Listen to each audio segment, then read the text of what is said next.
Welcome to the Bayou City Soccer Podcast. Whether inside or outside the loop, we are talking everything soccer in Houston. Y'all ready? Let's get it.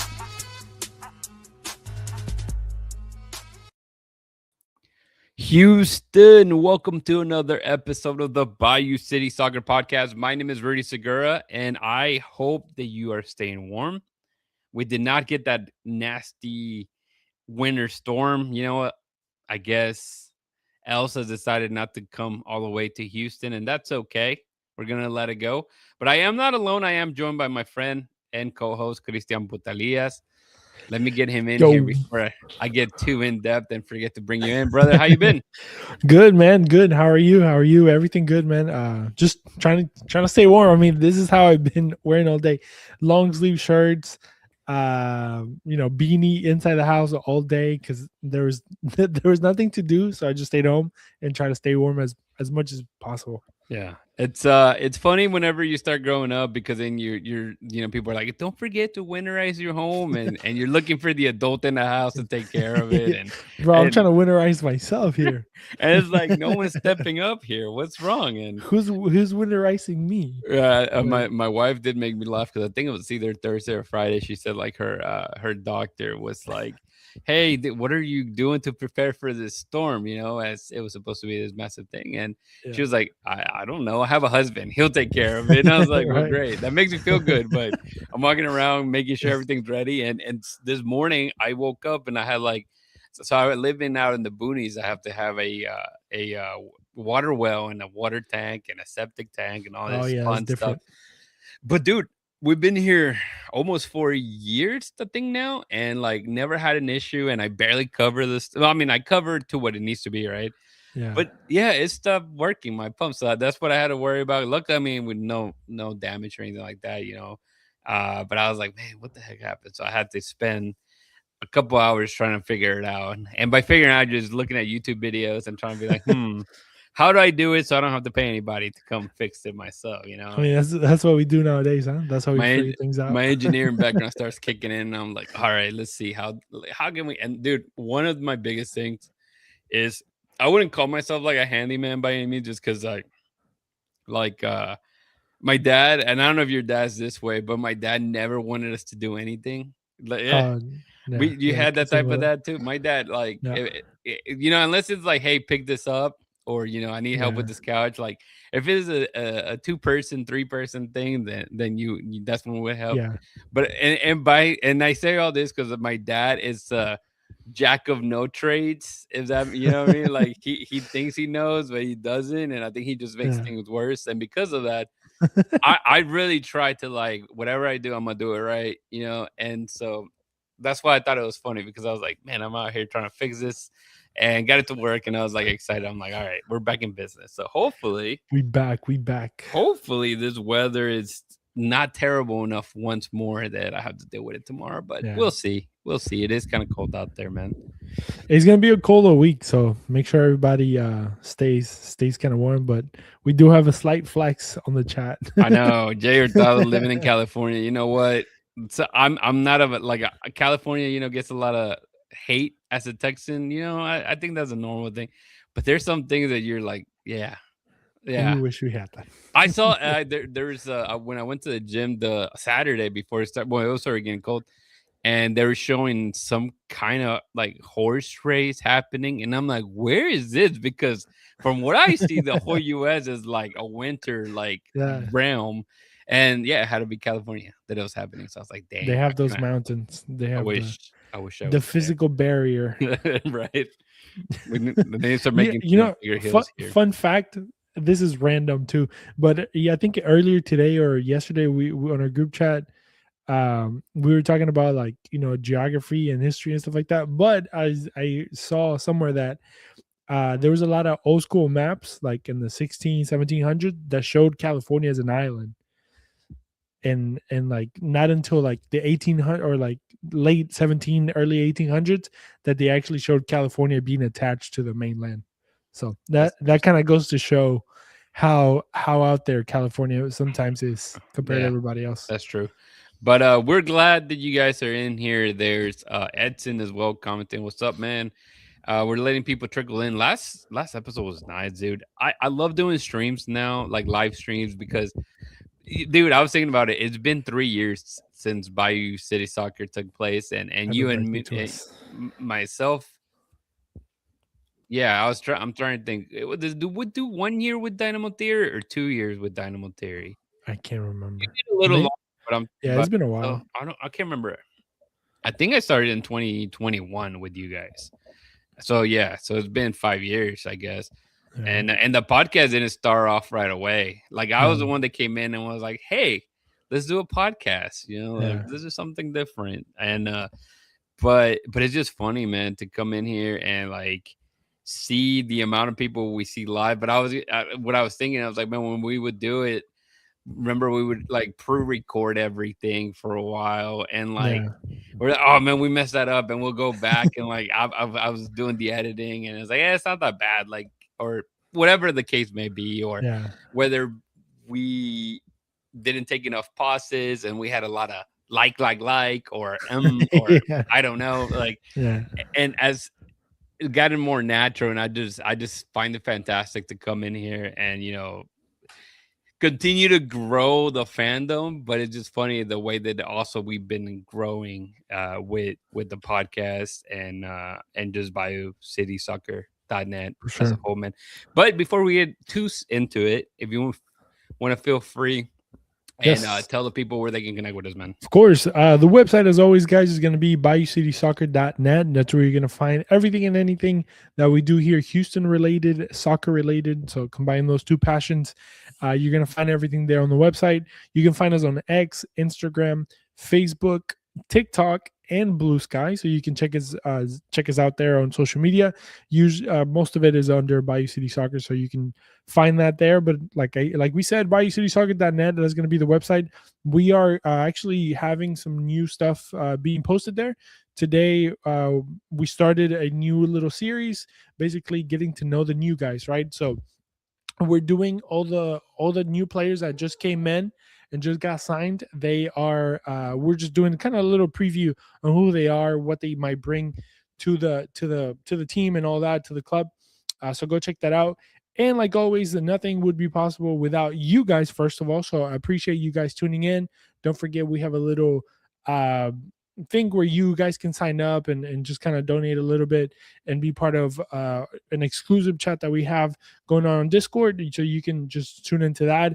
And then also to sponsors, We Got Soccer at WeGotSoccer.com, as we have a visitor, and Ugly Guppy at uglyguppy.com, and Elotes Bravos at it on Elotes Bravos on Instagram. So check those guys out. Yeah, I'm excited for Elotes Bravos. I hit them up and I'm like, hey, I knew, like, are we gonna? You guys still want to, partner with us? And they're like, of course, man. So then I was like, okay, good, because I've been craving corn, you know, myself. So at this Yeah. point, I'm excited for, I think they were there. I know we don't have a lot of details on the scrimmage that happened over the weekend as well. I know it was open for supporters groups.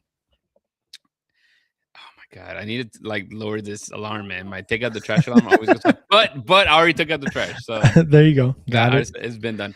But yeah, Good so goals. yeah, On very the good goals on from the what they two shared. videos we got to see. Again, it's just a little scrimmage. What you want to do and stuff like that is don't get any injuries. Yes. And so far, that one specific goal by McGlynn had so much niceness to it, from Yes. the long switch of field from Guillermo and Dorsey, being bringing the ball in a good space, good touch, getting to McGlynn, and McGlynn putting that away. You kind of want to see that every single game for sure for the Houston Dynamo. So we won't spend too much on that. I know that I'm sure there's a lot of the people that go or a part of the supporter groups. The game was against Louisville City. No, wait. Yeah, Louisville Louisville City. It's a Jay was USL team. asking. Yeah. I think there was I can't think of the guy's name. He was The guy with the long hair? No, there's a The Houston. defender? Oh, Oh, okay. I know what you're talking I about. think, No, yeah. yeah, no, but there's a Houston legend, and I can't think of his name now. But anyways, he was there. He went over there to play it, and then he coached as well. Interesting. and I can't think of the guy's name to Nope. save my life. But anyways, Yeah. I mean, it'll come It'll back. come up. Yeah, it'll It'll come come back. back. So yeah, we won't spend too much time on that. Yes, it looked like from what we gather, it was a 4-2 win for the Hmm. Houston Dynamo. Um, a goal from Guillermo, a goal from McGlynn, and a brace Two. from Nicholas uh, Markanich Marketing. that they just arrived from loan as well. So it's good that you can see the new guys come in and already have a little bit of detection of what the game is, and that's important. And again, you take it with a grain as a grain of, with a grain of salt here, being that it's the first time. It's just a scrimmage, kind of getting everybody loose, but important to see. Um, and yeah, so we'll go into this week. The preseason finally kicks off. Finally, like if I feel like the guys Finally. just got here and is like, boom, let's go to work. Yeah, they don't. They honestly didn't have a lot of like time. Like like Right? it's so Yeah, yeah, simple. yeah. But yeah, they literally just got in, and I feel like it is. It's like boom, boom, boom. Like get in, train for like 2 weeks, and then start with the scrimmages and stuff like that. And then, I mean, in a couple more weeks, you'll have or 3 weeks. The season starts basically Yep, less exactly. than a month. So yeah, dude. So this just focusing on this week specifically, the Houston Dynamo are traveling to Tampa. They'll be playing at Tampa Bay's Rowdy Stadium, which is very familiar to the Dynamo and that run that they have in 2023 to win the U.S. Open Cup. But Mhm. Wednesday, they'll be playing Wednesday. That's June 28th. So tonight being Monday, you probably listen to the podcast feed the next day. But Wednesday at 12 noon our time, they'll be taking on FC Cincinnati. And then January 31st, if I'm not mistaken, that's a Saturday at Saturday. 10:30 a.m. our time here locally in Houston. They will be taking Brooklyn Rain and the New England Revolution. So those are the games that be taking place this week. And we'll stop there when it comes to those matches. But man, what are you looking for in particular, into this preseason? Like maybe you as a fan, or if you were the coach, what is like your main thing in preseason for you? Is it just getting purely fitness? Is it just chemistry? I mean, Yeah. obviously you want to do everything, but what to you would be the most important in the type of season that the MLS is, a long one? I think, well, especially in this year, which is a weird one because you're gonna have that stop during the World Cup. But I think one of the things that they talked about, if you listen to Pat on the stuff, Pat and Nash are usually, they tweeting and stuff like that. But if you listen to everything that they have said, I don't know if you guys can hear in the background, but somebody's dying. But but basically, what they were saying is that this team is going to carry on for 18 months, right? So after the World Cup, then you have that little like tournament at the end, and basically going into 2027 when the switch of calendar will be. So this team will be the team that is going to carry you for a year and a half, basically, and it's going to be that without any, movements, hopefully, or maybe selling or anything like that. But they're not going to bring in a ton of guys after this, after all the guys that are coming in these last few days. um so yeah, I think the only thing, or the main thing that me personally I think they'd be looking for is, like you said, cohesion, right? To It's a lot of new guys, a lot of guys that have never played in the MLS before, and you hope that this is the time that they get ready, and they get to familiarize with each other, and which is something that we're going to be talking about, right? We're going to be talking about how would you set up your top four, your top five attackers. So we're gonna need help from the chat there to kind of let us know what your starting 11 looks like. The defense, I think, is pretty much well set in stone, kind of, right? The center backs too could maybe change, but with Halter and them, I think he might be starting. But the question will remain in the top. Who are you starting with? Is Ponce going to start? Is Bogusz, is because he's also being rumored to be in a done deal. So cohesion, I think, is the most important thing, and then just kind of getting everybody to play that Benny ball that we're kind of used to seeing in the last few years. So I think that would be my answer for that. Yeah, it's definitely interesting. Of just the amount of players that have come in the last 2 3 years under Ben Olsen, uh, being defensive solid and having that defensive depth has been really good for the team. And we've talked about this enough, of the attacking players, and it's like, man, who do you put in? And for the longest was poor Ibrahim Ali, you're right. It's like, why is he starting? Like, but that's all you had. That's Yeah. at some points it was all you had.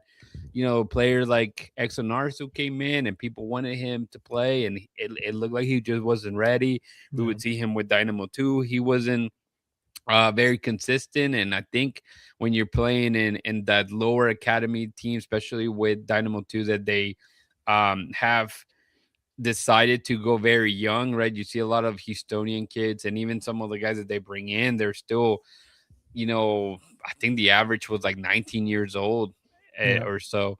And so they're trying to push these players to come through, but they're just not consistent enough. And you just Yeah. can't, just because they are young or because they have the potential, you don't just want to throw them in there, because it can hurt them. It really can. And so you start to see that dynamic of like, okay, who do we play? But that's all we have. And now you're like, okay, who do we play? Because we have 10 different Too many. options this Yeah. year. So it is It's a good problem. interesting. And talking, I think I saw it here. I think Nestor was asking about details on the San Diego player, Franco Negri, who looks Mm. like he may be signing with the Houston Dynamo. Not official by the club, obviously. Same thing with Mateus Bogusz. But for Negri, he's definitely at this point behind, I guess, second string for the left back position, which is taken by um Andrade. Andrade, right? Felipe Andrade would be Yeah. your left back. And again, this just goes to, yeah, that was putting information good. I There like you it.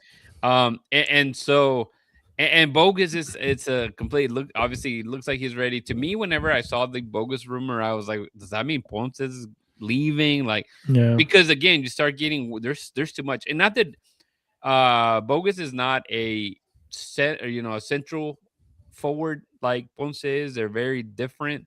He's more of a winger, kind of come in on the right side. So same thing. Like, you run into like, okay, now in years past you had a lot of wingers options, and but none of them did anything. And now I feel like the quality is so much higher. I mean, we would get so tired of saying like, well, I mean, Basi, what is he bringing to the table? What is Kovalchik is bringing to the table, right? What if Ivan Franco is bringing to the table, if you want to take it even like, Yeah. deeper? But it wasn't enough. It wasn't consistent enough.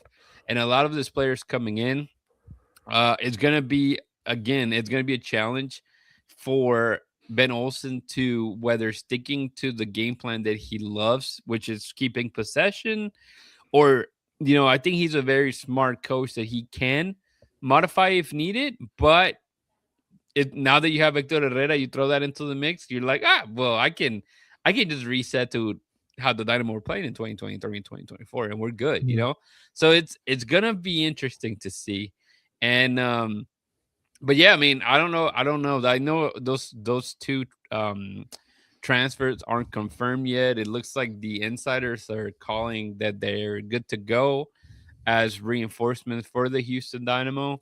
And again, having dead pieces are fantastic, but if signing a what could be a $10 million forward in Mateus Bogus, I mean, you're breaking, obviously, record transfer fee, and that's great to see from the Houston Dynamo. And I know people are gonna be like, "It's not enough. They're not spending enough," but they're doing something. They're trying. Like, it's different whenever they're still doing the same old thing of not spending, but they're trying to bring players that can definitely help. And going to your starting 11, I think, you know Jonathan Bond came in after all the injuries, and it seemed like, he's your starting number one.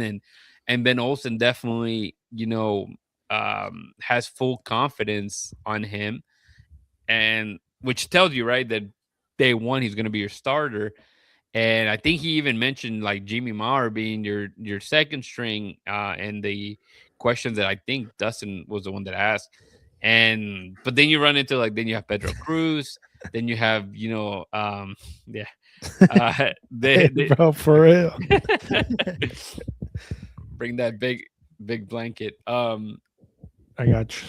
So yeah, so you have like now you have so many like four other third string goalkeepers that at the end of the Yeah, day is like that makes it interesting as well because with that many players, they all want to play, especially goalkeepers, especially the ones that have been performing really well. I mean, we know the story with Blake Gillingham, he kind of was a third string, eventually pushed into the first string, and he yeah. did well. Like he was a very good goalkeeper.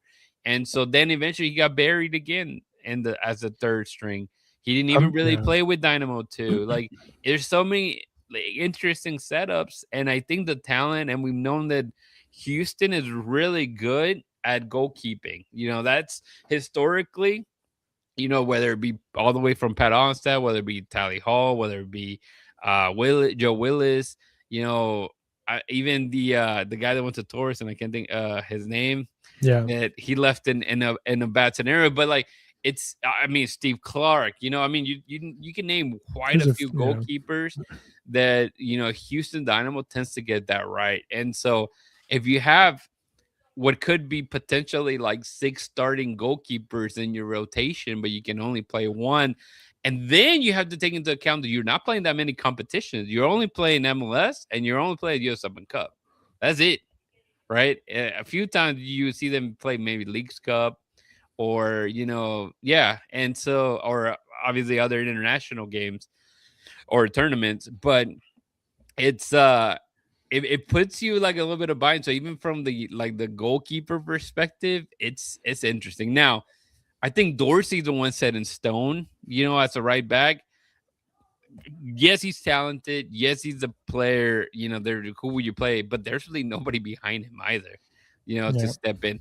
Reese Miller, I guess, would be the guy that would be behind him, out of the roster, just because that's the position he plays. And then your center backs, kind of same idea. I feel Sviatchenko and Halter are probably your starting players. However, I do feel that if Halter is a right-footed, I can't remember now if he is right-footed or left-footed. I feel that he eventually is going to slide Sviatchenko out. If in the future you're playing with, if you're adding him, so you still need to add another center back in there. And Andrade could play center back, but I mean, he showed that he's more dangerous in the attack. He's just a guy that is gonna run through a wall. Whatever gets him the ball is what he's gonna do. So he found his little niche playing as a left back, and that's fine. So it makes it interesting. I mean, would you agree with those, that defensive side of the game, Yeah, Christian? 100%. I think the goalkeeper, obviously, in starting line are set in stone. In my opinion, I think Halter will take the role from Antonio. Antonio, right? Yes, his name, the Brazilian guy. So Yeah, Carlos Brazilian, Antonio. yeah, Brazilian for Brazilian on that sense, just bring a little bit more of youthfulness in a way, and obviously Halter being a captain also, I think, is going to bring a lot of that, vocal strength. And then the dude speaks like 1,000 languages, right? Well, at least you got the Portuguese, the English, and the Spanish. So I mean, Yeah, the dude is a complete dude, when it comes to communicating to the guy on his right, the guy on his left, the guy behind him, the guy in front of him. Literally, everybody's covered in every language. So I think that's going to be a huge plus. I don't know if Carlos Antonio speaks any other languages, but I mean, it does help when your center back pairing can communicate. And then also having two strong minded, Eric Shevchenko and Halter being in that center defensively, I think is going to strengthen your defense a lot more, especially with yeah, a healthy Shevchenko. I mean, him being healthy, he is a whole different dude. yeah, And hopefully absolutely. he stays healthy, because that was a problem last year, that he would play a few games, he would get out, he would play a few games, get out, and then he started in the bench. So, and we saw the issue that was, right, having a kid that unfortunately did not have any experience at all in the MLS, being thrown into the fire, and unfortunately they were like, hey, learn how to swim. Here's the ocean, and he did the best he could, but obviously he wasn't up to par. Yeah, it wasn't But fair. It but was that was definitely yeah, that was unfair. just that's how the cards were dealt. Yeah. And I mean they spent all year basically trying to bring reinforcements to kind of cover that, and those guys didn't even pan out either. So it wasn't, Antonio Carlos was the first one, or Carlos Antonio was the last one that they brought in, and he was the one Mhm. that panned out towards the end. But then And he also, all and the other even guys him, were he getting was injured. injured as well for, Yeah. like, a couple games. And so So that's why my dynamic on that is Antonio Carlos. Carlos Antonio. And Carlos Carlos. It's the same Carlos thing. Antonio, it sounds like a Mexican singer, like Yeah, I think so. Yes, yes. like a Spanish ballad singer, Yeah. Carlos Antonio, or just like Um, a novela guy, and Roberto Carlos was the Roberto actual singer. Carlos. That's the Yeah, singer and soccer player. and a player. Yeah, No, but and I think that's my reasoning whenever it comes to Lucas Halter. Obviously, he apart from being a younger guy, I mean, the guy, he's like a physical specimen. yeah, He's 6'2". He looks like a tank. I mean, yeah, like Tyler Derrick was the one that I was talking about. Thank you, yeah, Edson. I just saw that. My bad. Um, yeah. So it's like I feel like he's gonna end up being your anchor when it comes to the defensive side for years yeah. to come, For- and at this point, then you're trying to figure out, between Carl Antonio Carlos and Sviatchenko as the men who will possibly find that rotation going if Lucas Halter is the man that we expect him to be and take y- over. you know what I like about Shevchenko though? Obviously, he's on the older side of things. It's funny because we're the same age, I think. But he's more of a people guy, right? So like that's the dude that's gonna do your social media. That's the dude that's gonna go into the community. That's the dude that's gonna talk to the kids. Not saying that the other guys won't, but the guy is such a like he could be such a community guy that he's a guy worth keeping around for a long time. So I mean, if he stays healthy, I would love to keep him forever. But obviously, Father Time is undefeated, so that's gonna come to a point. But yeah, I agree with Lucas Halter, and then just a little going back to the goalkeeping part of it, because that's also an interesting thing. I honestly thought they were gonna not get rid of Blake, because that sounds bad, but in the sense of like find him a new home, just because you had Pedro Cruz basically right behind him, eating at his heels in a way. It just happens that Blake got fortunate enough to obviously come from a draft, uh, and then he also saw himself, literally coming in as an emergency goalkeeper after all those tragedies, basically, and and then Pedro Cruz kind of came a little bit after. But if it would have been the other way around, I think if Pedro Cruz probably, he would have been here a little bit earlier. I think he could have taken that role that Blake had. I'm not saying that Blake did it wrong. I think he had a Yeah. heck of a.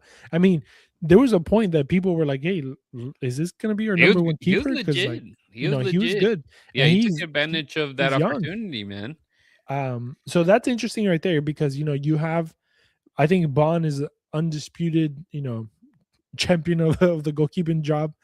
I don't agree with the whole narrative of like, oh, look at his stats, he was crap. I honestly, I thought he was one of the better goalkeepers that we have seen.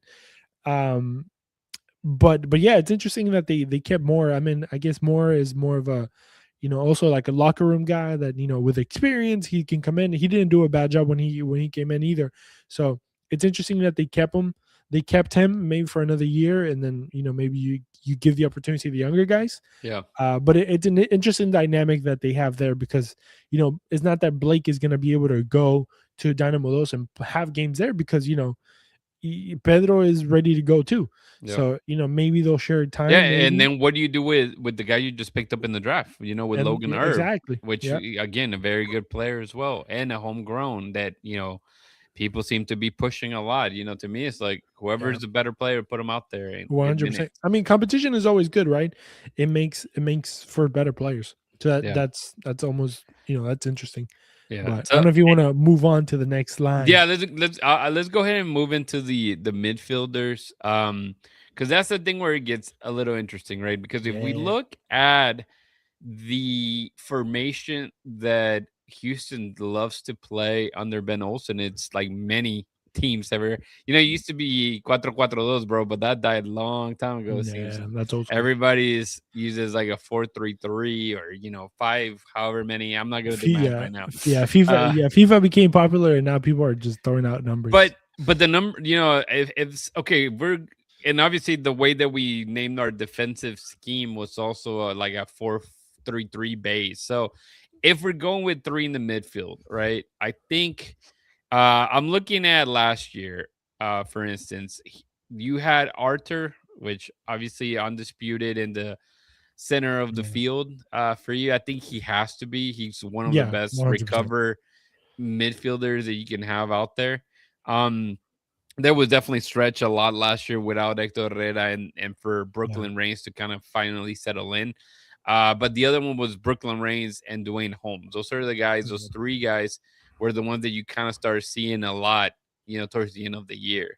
Once things kind of were settling in, if we want to call it that. I mean, it was never great and there's a lot of rotation, but those were the guys. So it's easy to see all these players that are coming in and forget a lot of the players that are still a part of the team. They kind of took those spaces. Obviously, I mentioned Arthur being in the middle and, Dwayne Holmes, but now you have Hector Herrera. You have Diaidis Tamaseku coming in as well. Um, Jake. Jack McGlynn. big from Silver. I'm reading over bad. Yeah. McGlynn in there, and then who was the other guy? Was it? No, that's it. That's it. Those guys were straight up midfielder. And you know what? Since I'm looking at the picture, not like to waste too much time, but Toyosi did leave on loan once more to Aberdeen. It was R.I.P. confirmed. I know we talked about it before. So if you missed those news, I was looking for that meme. Whoever made that meme, remember that said like that Toy Story meme? And they're like, I don't want to play with you anymore. That was such a He's funny just meme. like dropping. Yeah, and it's Toyosi falling. But yeah, so now it makes it a little interesting because now you throw in Agustin Bosad in there, obviously the return of Hector Herrera. So now you have a little bit more, to play with. And if today, it's February 21st, Christian, and everybody's healthy. We already talked about the defensive side of things, but in your three midfield players, who is Christian Putalia starting, and why are we firing you as soon as they all get red carded and lose the game 5-0? Yeah, people. I don't know. Well, I don't know if people are gonna hate me. Some people might like me, but in my perfect world, you have a double pivot. So you're gonna have Arthur more of a defensive guy, and then Bosad as more of the attacking guy. And I was watching some Bosad highlights, and he was wearing number 10 back in the day. He's slick, man, with that Number ball. number 10s are usually more of an attacking mid, so I think he's gonna for You sure know who he push reminds forward. me? Just from like I mean, I haven't sat there and watched a ton of highlights, but he kind of, and this may be too much, right? Because I feel like this guy is someone's that is really good and probably everyone's idol in the world, but it was his idol. It reminds me of Aymar. It reminds me of Payasito Mm, Aymar a lot. Kind of like, mm, granted, I feel like Aymar had a little bit more of regate and like he was able to yeah, dribble more, but like he's very smooth with the ball and like he is quickly to see when he needs to turn, if that makes sense. yeah. Like, and he doesn't, it's a 1-2 touch. Like he's not gonna hold the ball too much. He'll open up the space. And he just gave me kind of those Aymar vibes. Old school 10 vibes. Yeah. Yeah. Yeah. ¿Cómo se siente que HH ayudar al equipo? Yeah, and I mean, okay, so you're putting those three guys. Yeah, well, those two. So Guys Bosad, pivot. Arthur, and then in front of them. So Arthur's number. Well, I know you have different numbers, but he's your 5, which would be yeah, a 6. he's my 5. Yeah, And then Bosai is gonna be your 8, I guess, a you're box right. to box. Exactly. And then Yes. who's in top of them then? McGlynn. Yeah, McGlynn. He's my number 10. He's not allowed to come to his own half. He gets the ball in the circle and he goes forward. If he goes backwards, I take him out. Basically, that's the way that I would do it. So those are my 3 guys in that little triangle. It's gonna be the guys that know how to play soccer the best in a way, right? Like they're good with the ball. It doesn't burn them. Like when they have it at their feet, they know what to do. They get the ball, they lift their head. It's gonna be guys that know how to play soccer, and you want them to be in the most vital point of the field, which is gonna be the midfield. Um, and I think the ball's gonna run through there a lot. I think. Well, we can talk about. I don't know if you want to talk the wings, but Guilherme and Well, Nali are going yeah, to be my wingers, yeah. and Well, then and I was it's going gonna to be say interesting. it is gonna be interesting, and I think there we can go in a little bit further detail on the attacking three because of again you're throwing in Mateus Bogusz Yeah, in there as I didn't think well. about that one. You have Guilherme, you have Anali, Yeah. Quinones if he's finally healthy and ready to go. Then Mm, you have Ponce, and then obviously this kid, Nicholas Markanich. I mean, he's scoring goals, so yeah. it's I mean, you're not gonna put him over a DP, but what I'm Yeah. saying is, there's kind of challenging you the way that you approach it, especially when you're seeing them in practice and when you're seeing them in scrimmages and stuff like that.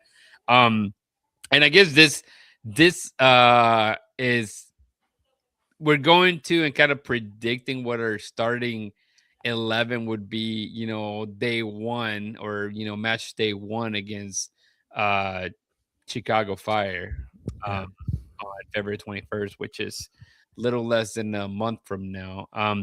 But where I was the only thing that I have an issue with out of like because I see it as well. I see especially Arthur and Bossad being for sure your start in the center, but McGlynn hasn't convinced me as a number 10 yet, like playing centrally.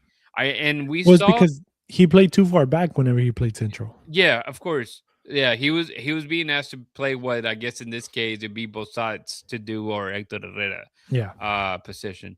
But I feel that was tricky because yeah, I don't know, like I'm not against it because I do feel that he has enough vision and the passing range to play in that position and be able to, open up the wings. Um but it also makes you think that and just basing it off what we saw from that scrimmage, video, it looked like they still had him playing as a right winger. I was just thinking of that. What about, well, maybe what you can do is also switch. So keep McGlynn, leave him on the right side to kind of communicate with Dorsey and just kind of keep doing their thing. And then obviously with his left foot, all he does is get the ball, cut in, take shots, which obviously we saw he's beautiful at doing. Yeah. Um, or he does that beautifully, whatever I said. But and then just keep Guilherme as a number 10. Maybe Yeah. maybe give And so give a Brazilian the 10. and that's kind of and it's interesting because obviously he spent most of his time playing more out wide on the left, Yeah. Guillermo has.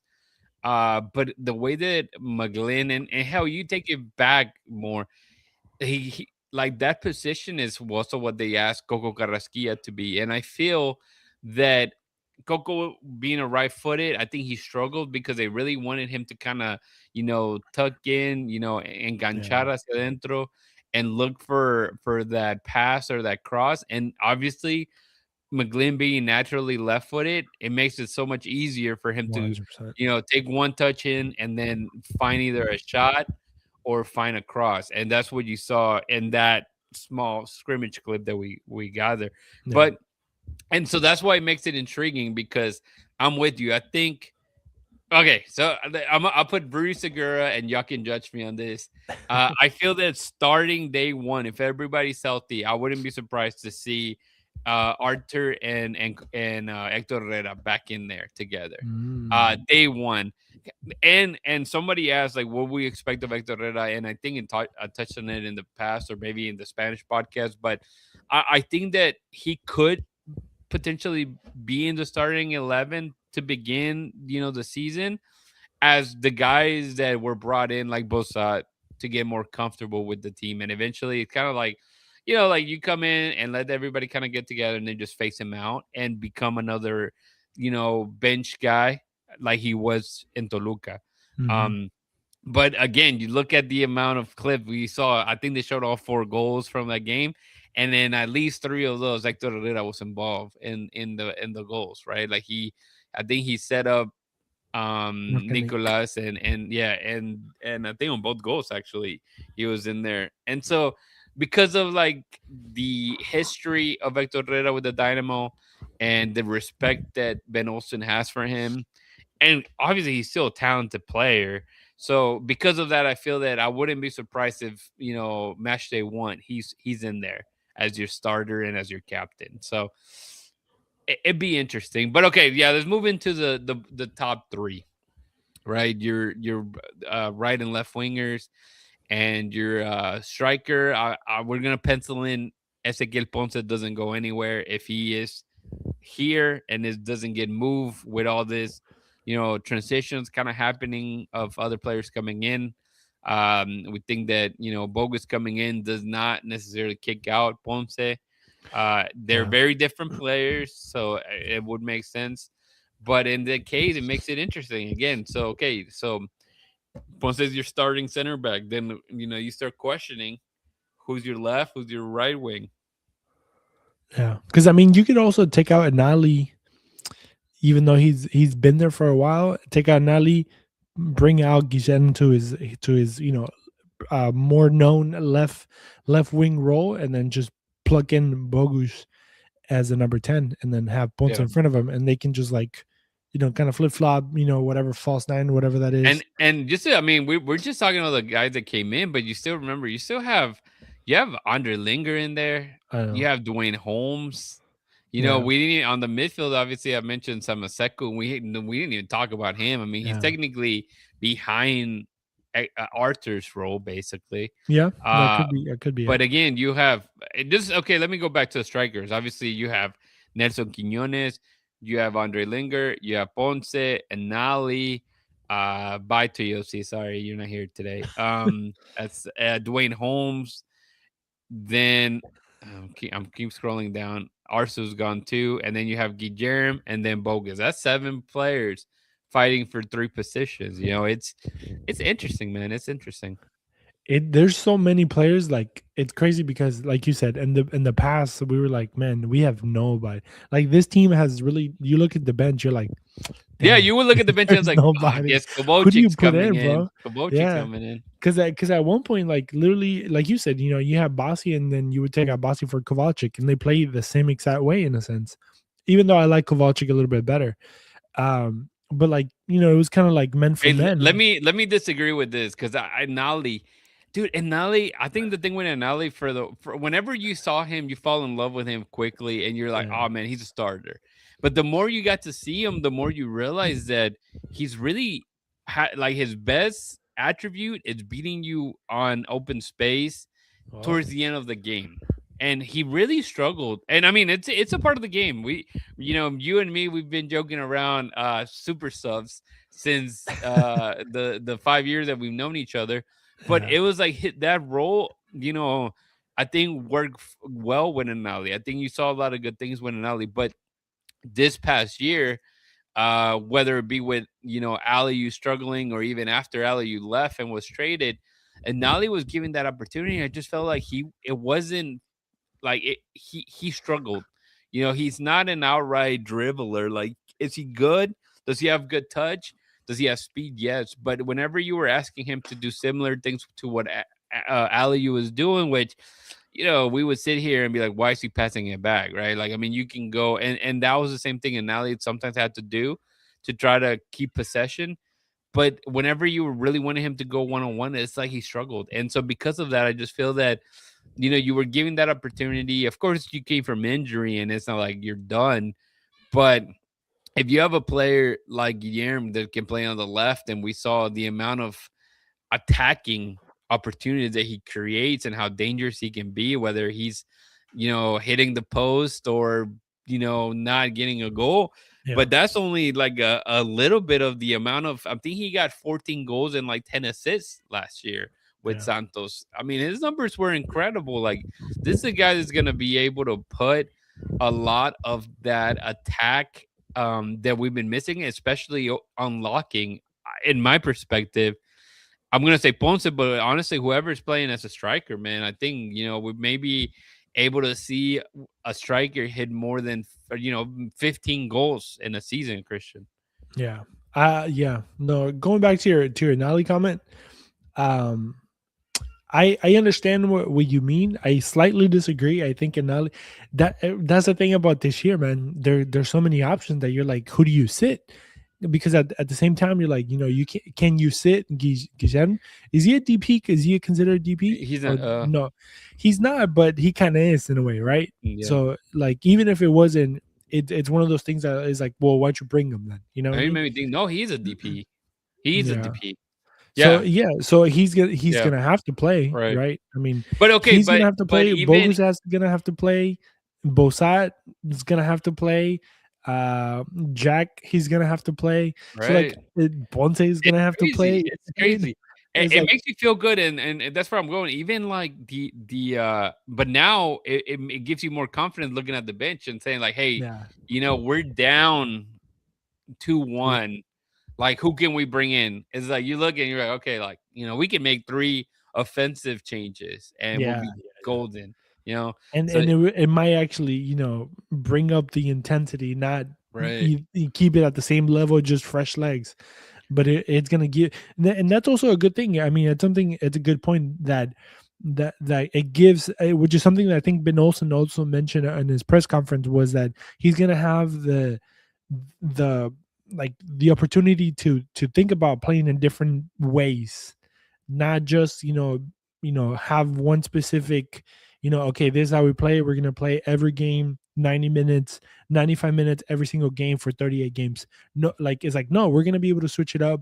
We're going to be able to have guys that are quick. We're going to be able to guys that are slow. We're going to be able to have guys that can take shots. We're going to be able to, dribblers and not dribblers and this and that. So it's going to give a little bit of flexibility to Ben Olsen to be like, okay, we're going against a team that it's going to attack like this.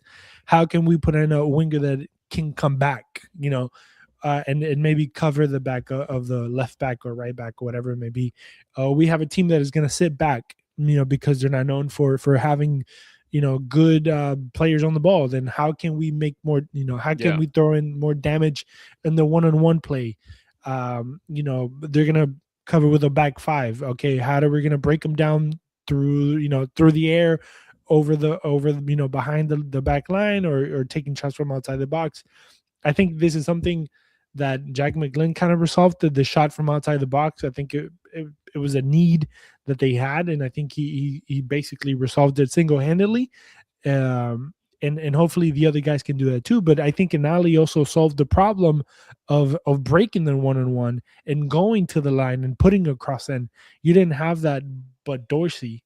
But it was very expected. But if you have the double threat of, yeah. okay, on both sides you can put crosses, and then it makes your team a whole lot dangerous. So is Guillen going to be able to do the same thing on the left that Anali does? Hmm. um and all these questions that obviously we haven't seen these guys play consistently Yeah, to be able to say he's going to be like that or that. But and again, you have so many players, and it's a good point. It's like it is a World Cup year after all, right? And then all of these guys, yeah, chances are very slim. But McGlynn, he wants to be in the U.S. roster yeah, at the end of June to get into this. So, he's probably gonna be the one demanding the most. That's why yeah, he came to Houston from Philadelphia to get games, and now you're starting to get a little bit more. Again, because we look at those, yeah, Dago named like 5 players, but then again, you have Linger, you have Quinones, you have yeah, so many other guys that are also trying to get minutes and are also different traits that can help you win games. And it's just interesting. And then obviously, Markanich, I agree with Jaden. I do feel that the what I've seen from Nicholas is that he is a goal scorer, like a natural goal scorer. Like he knows hmm, where that goal is. He's not the flashiest guy. He's not the fastest guy. But if you just want somebody that knows exactly where that goal is, I mean, for yeah, him to score a brace, right at there and then, like first game, that's important. yeah, That shows that like this kid was playing in USL Championship. He gets to play.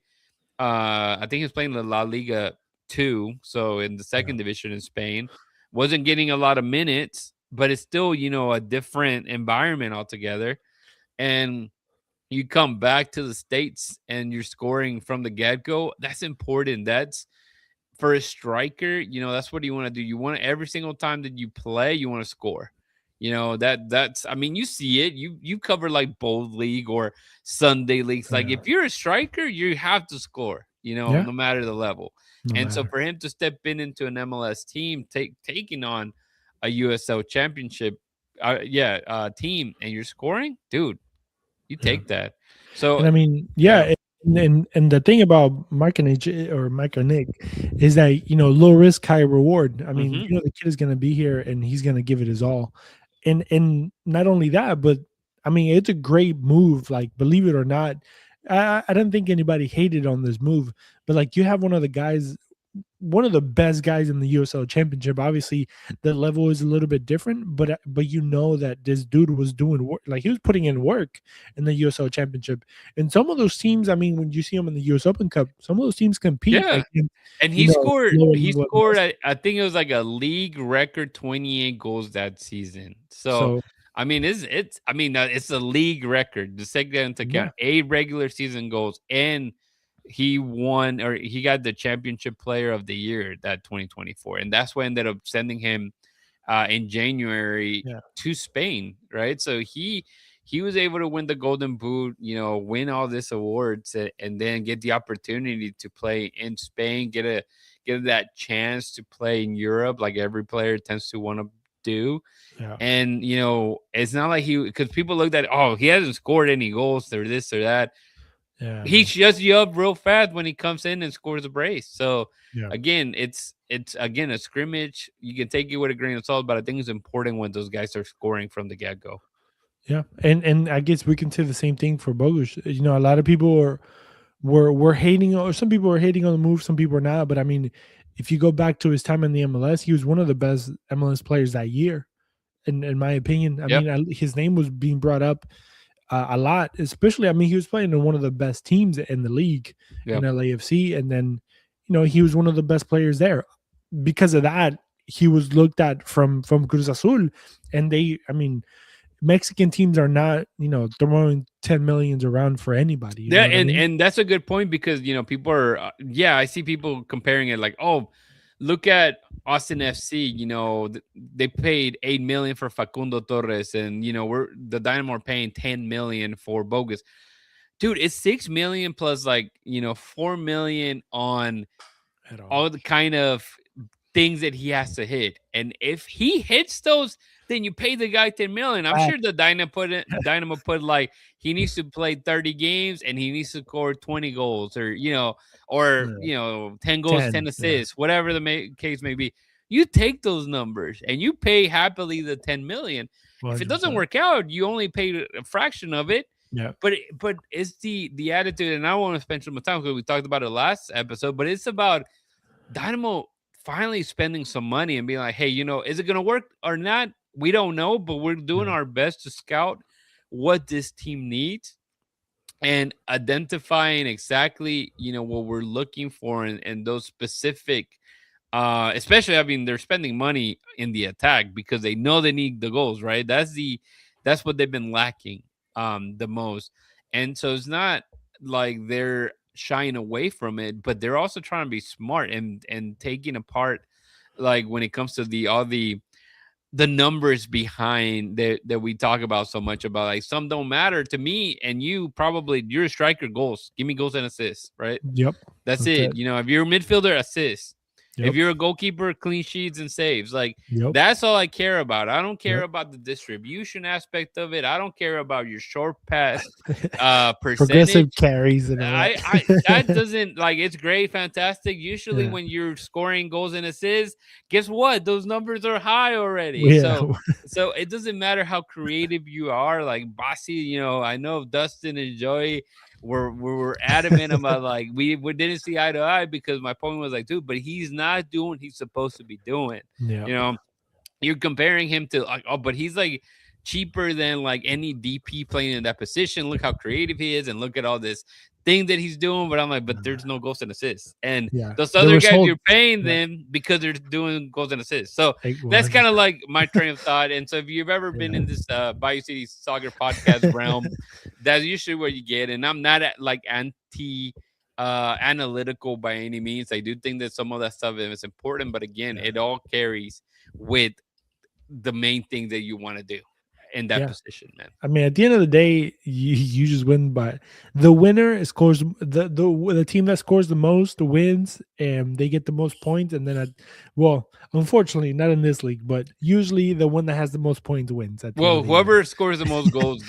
wins the game too. So that's Yeah, that's that's kind of like exactly. how it goes. So it doesn't Uh, matter if you win 6-5, dude. You yeah, won the game. You take that. I don't yeah. get it. All Uh, offense, no defense, but yeah, we'll exactly. take it. Come on, do it. That was San Diego last Vancouver year. games. They got Yeah, pretty far up, man. Remember? They were trying to outscore everybody and just played bad defense. We're getting closer to the end, man. I'm so happy that everybody that joined us for 55 minutes so far. Um, However, the only thing I was talking about, obviously, Houston Dynamo are kicking off soon. Houston Dynamo 2 also started kicking off their preseason as well.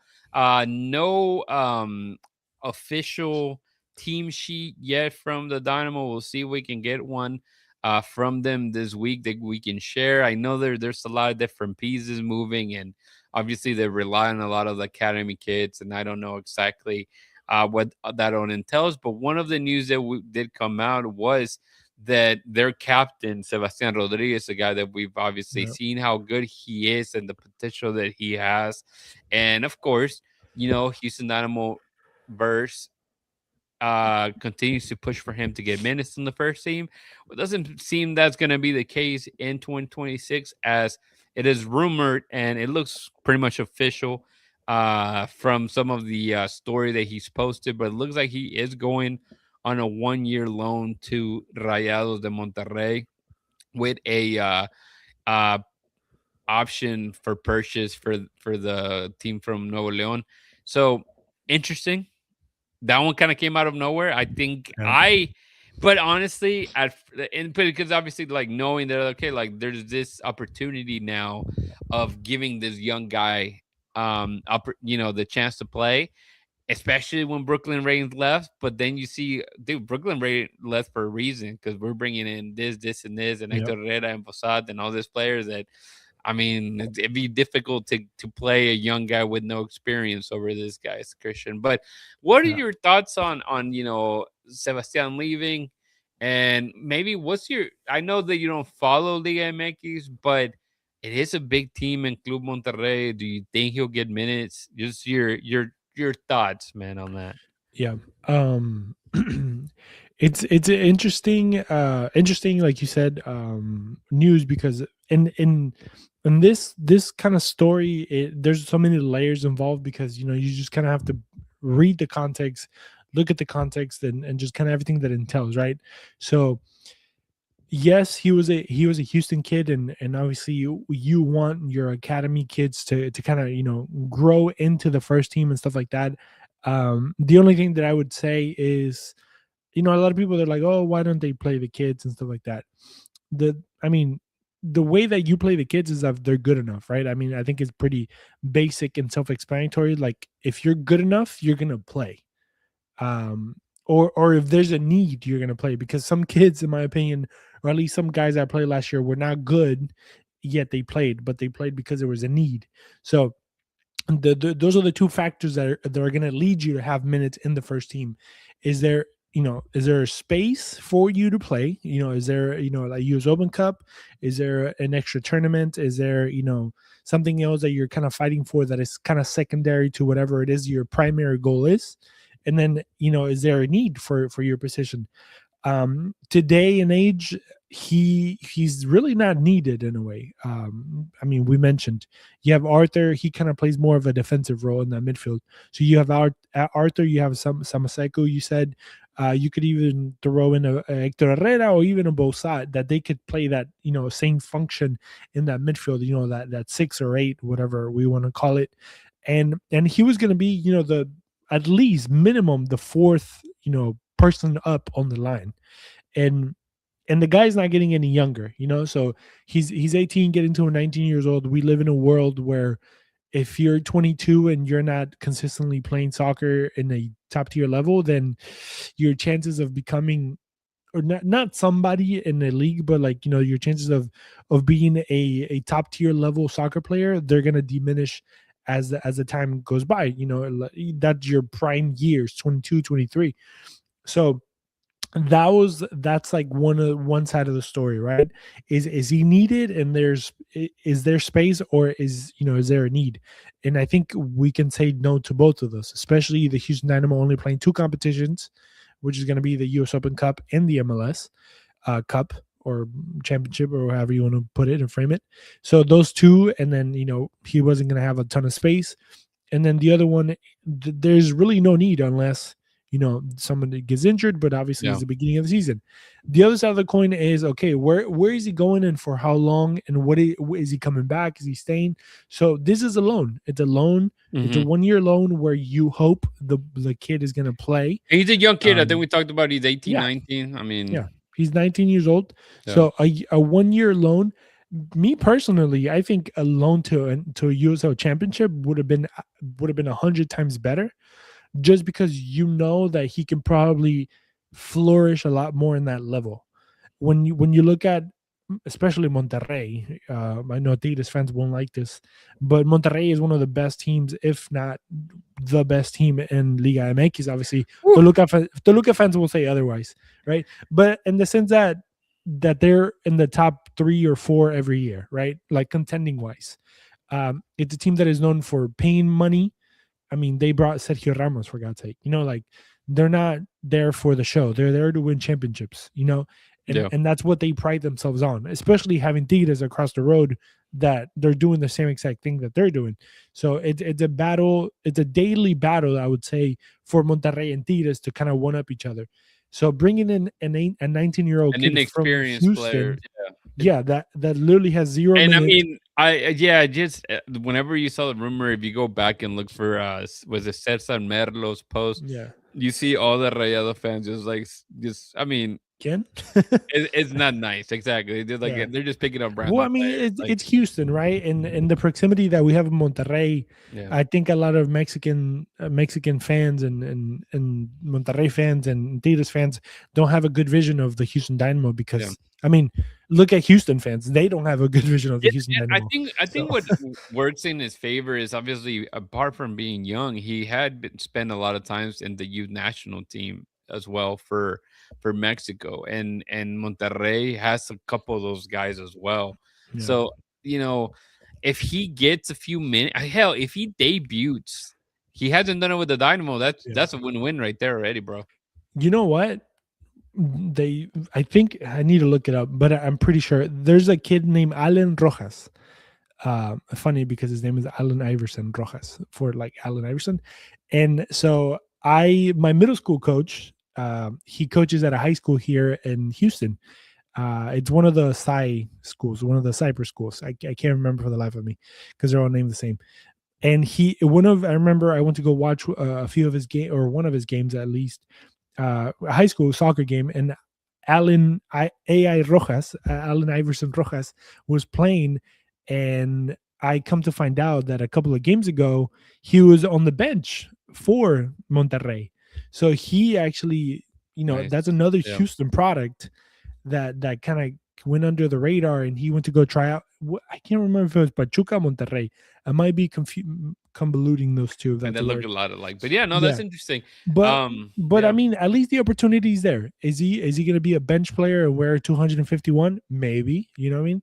But the opportunity might be there. But in Monterrey, it seems highly unlikely that he'll be playing consistently. It's Yeah. good for experience. Maybe he can rub Absolutely. shoulders. Yeah, I think at the end of the day, it's definitely gonna be for the experience. Is that Cy where Rich. yeah, Sorry. St. Rich is where it's at. What do they call it? Whenever you travel, you go to school abroad. Basically, that's what it is. You know, he's That's studying basically abroad.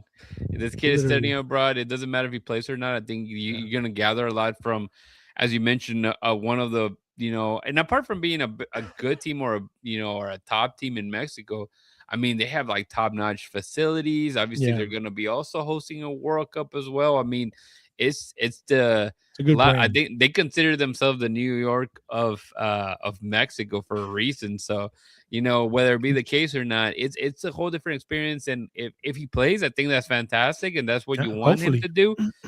But it is going to be very difficult for him to get minutes, especially in Liga MX, which even without promotion relegation, it's you have to win just because that's how it is. And if you don't, then what's the Especially point, those right? teams. I Yeah. mean, he goes in there and he doesn't play, he's gonna get murdered. And at one point they used to have, and I haven't really kept up with all the rules and regulations, especially because they've gotten to change them way too much in Mexico. But they used to have a rule that certain age groups had to play. Like if you were like under 21, you had to play so many minutes. So Really. if that is the case, then that could potentially help him, per se. But I have a feeling that is not, so it really doesn't really matter, man. Also, I think a huge factor for Sebastián Rodríguez is that he plays for the U20s of Yeah, that's what I'm saying. Mexico Yeah, for the national team for the for national Mexico. team. Yeah, So I mean, that's a huge plus, yeah, because that those tournaments are still going on, and that's gonna give him a bigger window. Because maybe let's just say he doesn't play in Monterrey, but what about, I don't know, Pachuca? They're like, yeah, hey, they have a youth national, Chivas. yeah. Like they have a guy that is Mexican, and he could play in Chivas, or he's the future, literally, Right. right? So I mean, the window of opportunity for him to be seen and known, Yeah. like it literally opens Well, up a thousand more exactly, and times. also having the passport as well, right? Of the Yeah, dual citizenship, obviously, they don't have to worry about that. And I mean, you're seeing it. I mean, Club America brings in from kids from California all the time. Mexican American yeah. kids.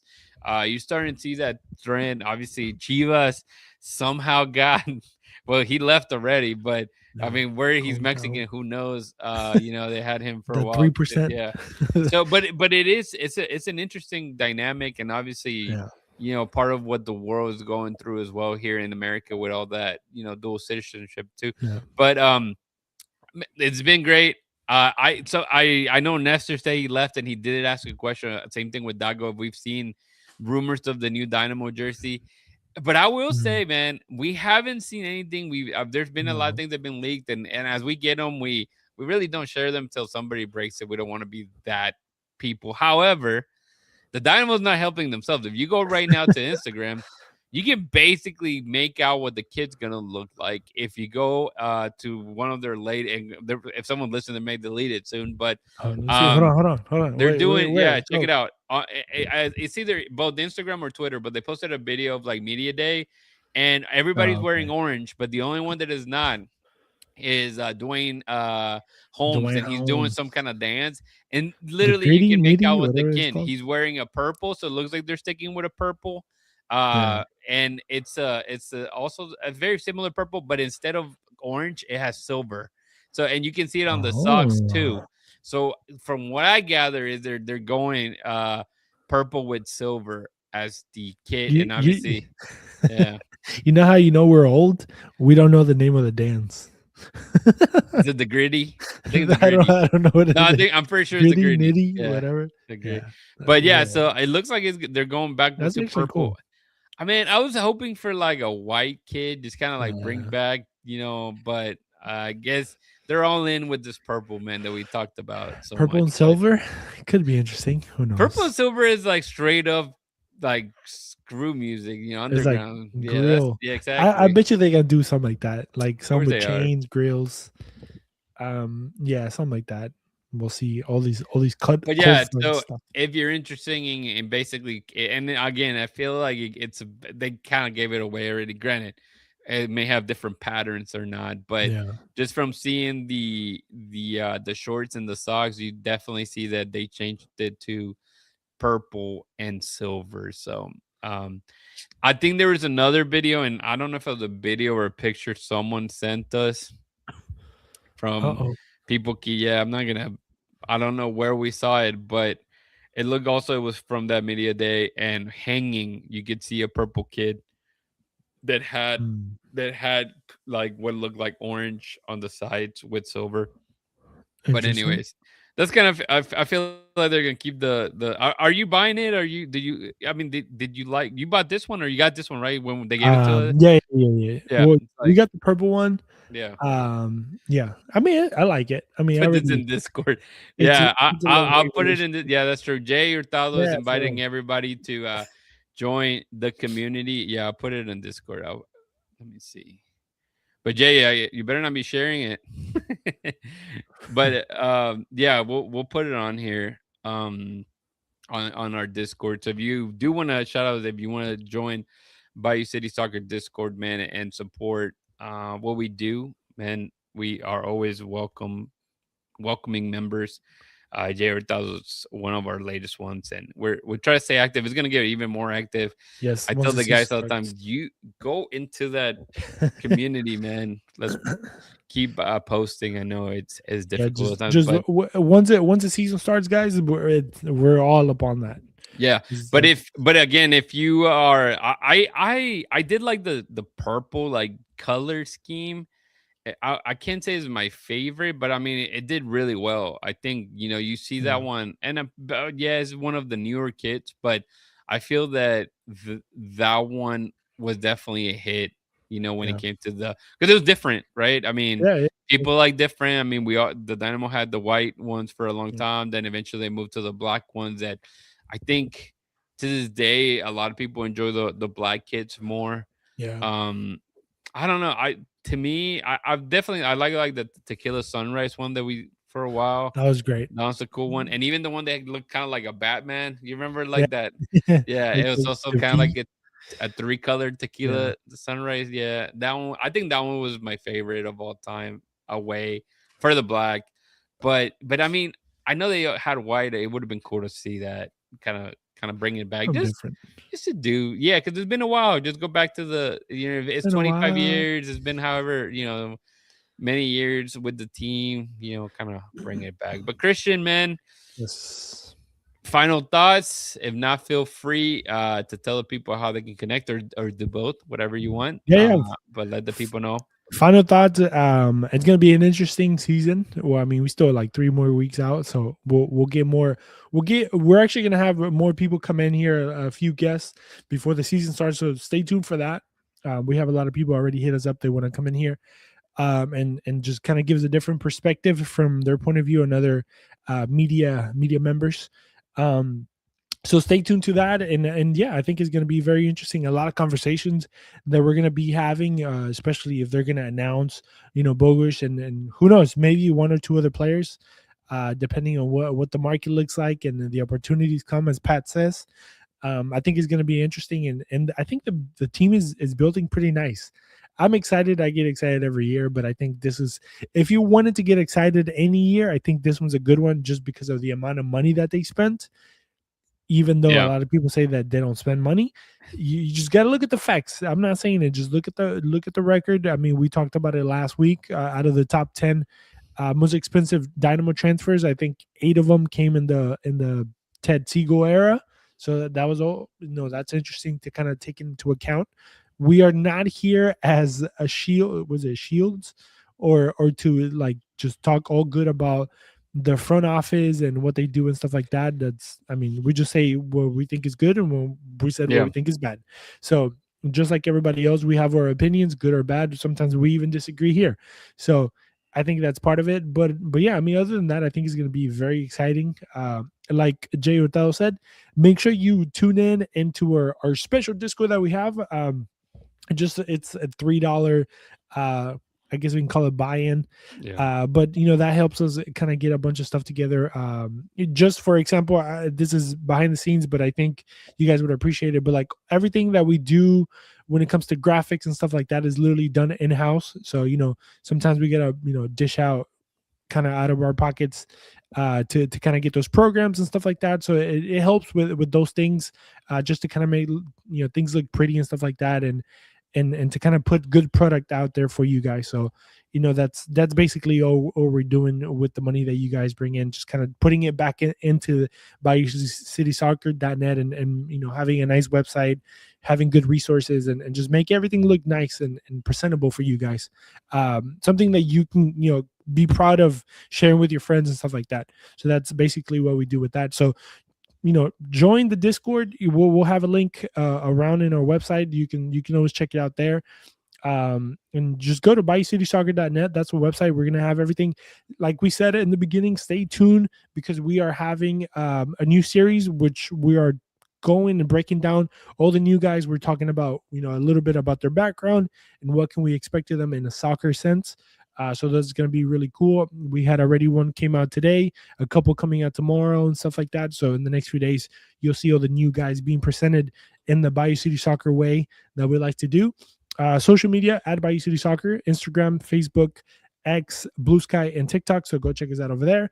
And yeah, more stuff coming as the season approaches. Yeah. And be ready for that. Media match is coming too. So you'll probably get some content from that. Yeah. So be tuned. It's going to be fun, man. But hey, just want to close out. Obviously, I mentioned it earlier, a lot of crazy stuff happening, around the world, around our country. Yes. This is still a great country, built by immigrants. I think a lot of us in Bayou City Soccer are that and have a similar story, man. But, just choose kindness. I had conversations with a 5-year-old,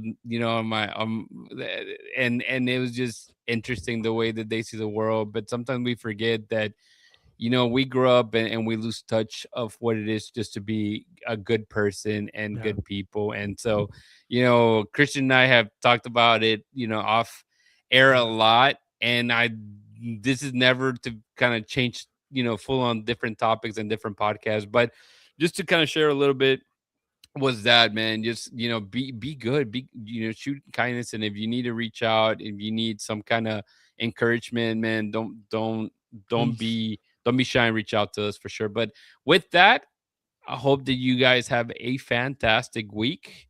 And I know you guys are going to reach out and say, hey, where is this live video of the first game in Tampa Bay? There's probably not going to be a live feed. I'll tell you that much because from media resources, I did not see anything being streamed, at least this games. Maybe the Copa Tejas will. And I think there's a couple like the one you mentioned, Chris. And if it's Valentine's Day. Be playing at Shaw Energy Stadium. Take your girl. We'll try to be there ourselves. And I already told my wife I celebrate Valentine's, but dude, I hate doing things on Valentine's Day. Yeah, and I feel that's definitely something that Hollywood created for us to take people out and whatever the case may be. So I usually do the 13. I'm like, I do after. Okay, you do after. Yeah. I do the 13. And so I told I think we're probably gonna go nowhere like fans, but like we're gonna go to Fogo de Chao just because I'm like that's as fancy as we're gonna go.